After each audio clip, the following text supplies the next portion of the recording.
First things first, open your windows. Number 2, take your fan and place it out the window. Not out the window, but facing out the window. About 30 centimeters away. Final step, and this is optional, is to take a towel, not a wet one or a frozen one, but just a normal dry towel, and place it at the bottom of your door, just so you can cut the airflow.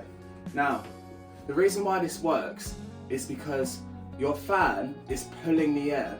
When you put the towel at the bottom of your door, you're effectively creating a vacuum in your room where all of the air outside, all the hot air on the outside stays there, and isn't pulled in through the fan, through the back of the fan, and all the hot air in the room has no choice but to be pulled out the window, which I will now demonstrate with my vape.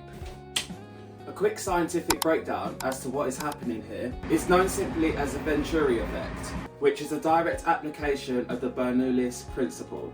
Put in layman's terms, this basically means when you cut off the airflow from the rest of the house and the back of your fan is pulling all the hot air, which I just demonstrated with my vape, it creates a vacuum, or rather negative pressure. Put simply, it just basically means that all the hot air in your room is forced to the back of the fan and outside the window.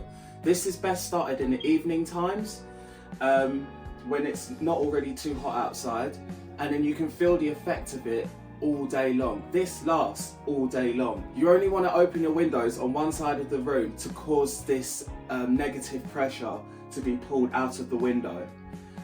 Otherwise, if you open both sides of the windows, that hot air that is on the outside, which may be 37 degrees, will be pulled all the way through, rather than just localizing all of the hot air to be pulled into the fan out of the window. If you are sitting directly in the sun though, you're still going to feel the heat, but I think that's pretty much common sense.